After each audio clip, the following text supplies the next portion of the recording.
Good day, everybody. I'm YUHAO OUYANG, Z5529558. Welcome to the result section of my experiment for PHYS1160. Let's begin with the first question, Kepler's laws. There are 3 laws in total, and the first one is the law of ellipses, which can be explained as the planets move in elliptical orbits with the sun at one focus of the ellipse.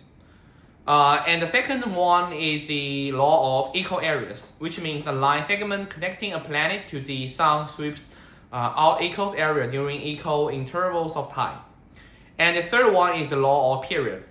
It can be explained as the square of a planet's orbital period is directly proportional to the cube of the semi-major axis of its orbit. Then let's move to question 9a. My answer is that the planet doesn't move as the moon orbits. Let's watch the simulation video. We can find that when the moon orbits the Earth also moves slightly in all directions. Alright, now for question 9b. In question 1, with the regular star planet setup, the center of mass is deep inside the star because the star is so much more massive. And in question 4, I changed the planet's mass. When the planet gets heavier, the center of mass shifts a bit close to it. But if the planet gets lighter, the center of mass moves even deeper into the star. Then in question 7, I kept the same setup but changed the star's mass instead. When the star is made heavier, the center of mass shifts closer to the star's center. But if the star is lighter, the center of mass moves further away from it, which is more toward the planet. Okay, now let's move on to 9c. In the star-planet system, the mass difference is huge, so the center of mass stays inside the sun. But in the planet-moon system, the mass difference is much smaller, so the center of mass ends up somewhere closer to the space between the planet and the moon. Next one is question 11.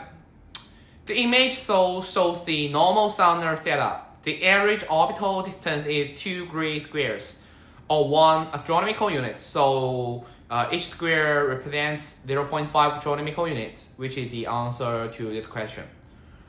Then it's question 13. So I picked 0.5, 1.5, and 2 times the usual Earth-Sun distance for this experiment. These are the orbits I got. Let's jump straight into question 14. We use the distance and orbital periods from simulation, which from question 13 to fill the table here. Then using Kepler's third law, we calculated the square of the period divided by the cube of the distance. That's the red numbers in the last column. They are all pretty close, between 120,000 and 135,000, which shows the data definitely follows Kepler's third law. Okay, now for question 15. So which planet moves the fastest? That would be Mercury. It's the closest to the sun, and the slowest that's Neptune, way out on the edge of the solar system. For a reason, it's because orbital speed depends on how strong the gravitational pull is. According to Newton's law, the formula is V equals the square root of Gm over R. That means the closer the planet is to the sun, the stronger the gravity and the faster it moves. As the distance r gets bigger, the speed v gets smaller. Okay, to sum up what I learned from this experiment. Firstly, Kepler's third law is not just a theory. The numbers in my simulation matched it really well. Second, I saw how orbital speed depends on distance.